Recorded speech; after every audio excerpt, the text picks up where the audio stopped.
Good evening, dear students. Today we are going to solve English workshop of 4.4, a parody. Dear students, गुज़िश्ता video में हमने parody जो दो poem थी उसका एक्सप्लेनेशन किया था, उसका ट्रांसलेशन किया था। आज हम उसका इंग्लिश वर्कशॉप करेंगे। Let's see. क्वेश्चन नंबर 1 है, translate the poems into your mother tongues. जो पोइम दी गई है उसे अपनी मादरी ज़बान में तर्जुमा कीजिए, उसका ट्रांसलेट कीजिए। तो जैसे कि आप लोग लास्ट वीडियो आप देखोगे तो मैंने दोनों पोइम्स को जो है वो ट्रांसलेट किया हूँ, तो आप वीडियो को पॉज करके जो है उसको लिख सकते हो। क्वेश्चन नंबर 2 है, find an examples of a parody along with the original from your mother tongue. के अपनी मादरी ज़बान में एक पैरोडी, एक नमूना जो है वो हासिल करना है और उसे पढ़ना है, ठीक है। या find an example of parody, parody की एक एग्जाम्पल जो है आपको सर्च करना है, फाइंड करना है अलॉन्ग विद द ओरिजिनल, असली नमूने पर, फ्रॉम योर मदर टंग, अपनी मादरी ज़बान में, ठीक है। इसके अलावा है यहाँ पर लैंग्वेज स्टडी दी गई है। लैंग्वेज स्टडी में नॉर्मली जो है ग्रामर होता है, तो इसको देख लेते हैं कि some transitive verbs can have two objects. For example कि कुछ जो फ़ेल मुत्तैदी होते हैं उसके दो मफ़ूल, दो ऑब्जेक्ट्स होते हैं, ठीक है। मफ़ूल यानी जिसके ऊपर काम होता है, ठीक है। मफ़ूल का मतलब जिसके ऊपर काम किया जा रहा है, ठीक है। और वर्ब्स का मतलब होता है कि फ़ेल, ठीक है, वो कोई भी जो है डायरेक्शन ऑफ वर्क जो है बता रहा हो। तो यहाँ पर some transitive verbs can have two objects. For example, they gave him a book. यहाँ पर जो दे है ये सब्जेक्ट है, गिव का सेकंड फॉर्म है गेव, तो ये वर्ब है। हिम और बुक ऑब्जेक्ट नंबर 2 और ऑब्जेक्ट नंबर 1। यहाँ पर बुक जो है वो ऑब्जेक्ट नंबर 1 है और हिम जो है वो ऑब्जेक्ट नंबर 2 है, ठीक है। तो कुछ वर्ड्स के अंदर जो है वो ट्रांजिटिव वर्ब्स होते हैं और दो ऑब्जेक्ट्स होते हैं, ठीक है। जैसे यहाँ पर दिया है कि grand mother told us a story. Grand mother ने हमें जो है एक स्टोरी कही, तो यहाँ पर जो है अस ये ऑब्जेक्ट नंबर 2 है और स्टोरी एक ऑब्जेक्ट नंबर 1 है, ठीक है। Number 3, Asmita wrote a letter to her aunt. Asmita ने अपने आंटी को एक ख़त लिखा। अब यहाँ पर जो अस्मिता है वो सब्जेक्ट है, ठीक है, ये सब्जेक्ट है। रोट, राइट का सेकंड फॉर्म है रोट, ठीक है, ये वर्ब है। और लेटर जो है ये एक अपने आप में ऑब्जेक्ट है और आंट यहाँ पर जो वो सेकंड ऑब्जेक्ट है, ठीक है। तो जो भी चीज़ों का नाम आ रहा है वो ऑब्जेक्ट नंबर 1 रहता है, ठीक है। और जो किसी प्रोनाउन का नाम आता है या उसका पॉजेसिव फॉर्म या उसका रिफ्लेक्सिव फॉर्म होता है तो वो ऑब्जेक्ट नंबर 2 होता है, ठीक है। देखते हैं object number 1, O1 is the direct object, यानी जो जैसे यहाँ पर ए लेटर दिया गया है, ठीक है, यहाँ पर जो ये लेटर दिया गया है ये क्या है, ये ऑब्जेक्ट नंबर 1, ये डायरेक्ट ऑब्जेक्ट है, ठीक है, ये direct object. And object number 2 is the indirect object. ये जो है यहाँ पर जो आंट दिया गया है ये इनडायरेक्ट ऑब्जेक्ट है, ठीक है। और जो ए लेटर दिया गया है ये डायरेक्ट ऑब्जेक्ट है, ठीक है। Underline the label the direct and indirect objects in the following sentences. के नीचे कुछ वर्ड्स दिए गए हैं, उसमें हमको डायरेक्ट इनडायरेक्ट वर्ड्स को जो है वो अंडरलाइन करना है, ठीक है। जैसे नंबर 1 दिया है कि Mrs Desai teaches us English, कि जो मिसिस देसाई है वो हमें इंग्लिश पढ़ाती है। तो यहाँ पर जो अस इंग्लिश दिया गया है ये डायरेक्ट ऑब्जेक्ट है, ठीक है।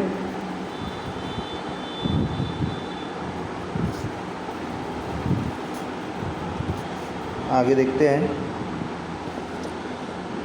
नंबर 1 जो हमने देखे, Mrs Desai teaches us English, यहाँ पर जो अस है, ठीक है, ये जो अस है,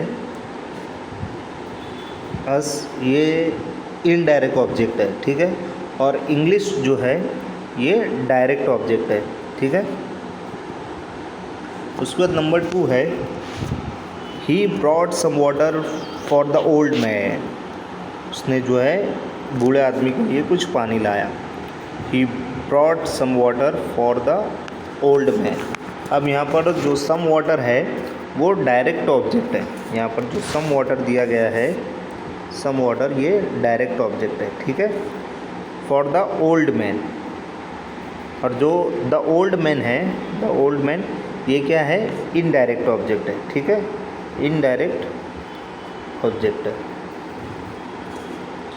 ठीक है। क्वेश्चन नंबर 3 है, she paid 50 rupees to the shopkeeper, ठीक है। अब यहाँ पर जो 50 रुपीज़ है ये डायरेक्ट ऑब्जेक्ट है और टू द शॉपकीपर ये इनडायरेक्ट ऑब्जेक्ट है, ठीक है। क्वेश्चन नंबर 4 है, Arpita mailed her photographs to her sister. Arpita ने अपनी फ़ोटोग्राफ जो है उसके सिस्टर को सेंड की, मेल की। हम यहाँ पर हर फोटोग्राफ्स देखते हैं कि अर्पिता जो है वो सब्जेक्ट है, मेल जो है ये वर्ब है, हर फोटोग्राफ्स, ये हर फोटोग्राफ्स ये क्या हुआ, ये डायरेक्ट ऑब्जेक्ट है। टू हर सिस्टर ये इनडायरेक्ट है, ठीक है। जैसे कि मैंने आपको बताया था कि जितने भी प्रोनाउन के पॉजेसिव और रिफ्लेक्सिव फॉर्म्स आएंगे तो वो इनडायरेक्ट ऑब्जेक्ट कहलाएंगे, ठीक है, और जो नाउन होंगे, ठीक है, तो वो डायरेक्ट ऑब्जेक्ट कहलाएंगे। उसके बाद नंबर 5 है, Abhay sold his car to his neighbour. Ajay ने अपनी कार अपने पड़ोसी को बेच दी। अब यहाँ पर अभय जो है वो वर्ब है, सॉरी सब्जेक्ट है, सोल्ड जो है वो वर्ब सेकंड फॉर्म है, हिज कार ये इनडायरेक्ट, सॉरी हिज कार जो है वो डायरेक्ट ऑब्जेक्ट है, एंड टू हिज नेबर ये उसका इनडायरेक्ट ऑब्जेक्ट है, ठीक है। Abhay sold his car to his neighbour, तो यहाँ पर जो हिज कार है वो डायरेक्ट ऑब्जेक्ट है और टू हिज नेबर ये इनडायरेक्ट ऑब्जेक्ट है, ठीक है।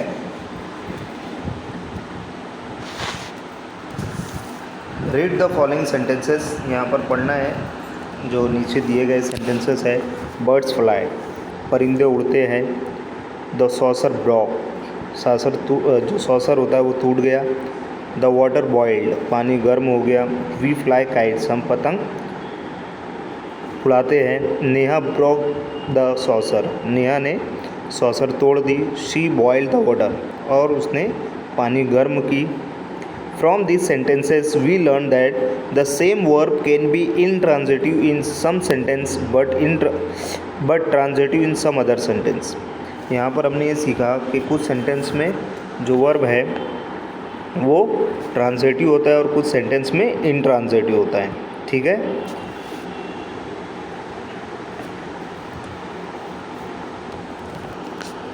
From these sentences we learn that the same verb can be intransitive in some sentences but transitive in some other sentences. Find the transitive and intransitive verbs in the following sentences। नीचे जो है कुछ transitive और intransitive sentences दिए गए हैं, हमें पता करना है कि भाई कौन सा सेंटेंस ट्रांजिटिव है और कौन सा इनट्रांजिटिव है, ठीक है। तो लेट्स सी देखते हैं। आई वॉक अप लेट, तो ये जो है इनट्रांजिटिव है, ठीक है। सेकंड है, ए रोज़ स्मेल स्वीट, रोज़ जो है वो बड़ा खूबसूरत महकता है, तो ये इनट्रांजिटिव है। इट रेन्ड हैवीली, कि बहुत ज़ोर से बारिश होगी, इनट्रांजिटिव है। आई फिल्ड द बकेट, मैंने पानी भरा या मैंने जो है वो बकेट भरा, तो ये क्या हो गया, ट्रांजिटिव है, ठीक है। Baby jumped up and down, baby जो है वो कूदा और गिर गया, ये क्या है, ट्रांजिटिव है। उसके बाद देखते हैं कि the cat smelled a rat, यहाँ पर the cat smelled a rat ये जो है ट्रांजिटिव सेंटेंस है। उसके बाद है the mist rolled away, the mist rolled away ये इनट्रांजिटिव है, ठीक है। उसके बाद है पुअर द मिल्क, ये ट्रांजिटिव है। उसके उसके बाद रिंग द बेल ट्वाइस, 2 मरतबा बेल बजी, तो ये क्या हो गया, ट्रांजिटिव हो गया। The glass was full, glass जो है फुल था, ये भी इंट्रांजिटिव है। द बेल रैंग, बेल बजी, ये भी इंट्रांजिटिव है। और बेबी कॉट द बॉल, और बेबी कॉट द बॉल यानी बेबी ने जो है वो बॉल पकड़ा, तो ये भी क्या है, ट्रांजिटिव है। तो इस तरीके से हमने सारे वर्ड्स को जो है वो जितने भी सेंटेंस दिए गए थे मैंने आपको इसमें ट्रांजिटिव इंट्रांजिटिव वर्ड्स बताया। आप जो है इसको वीडियो पॉज करके जो है लिख सकते हो। अब यहाँ पर 2 minutes of the oral work, choose 1 words each both from A and B and make as many sentence as possible within 2 minutes using both words. कि यहाँ पर क्या करना है कि ज़्यादा से ज़्यादा जुमले तैयार करना है।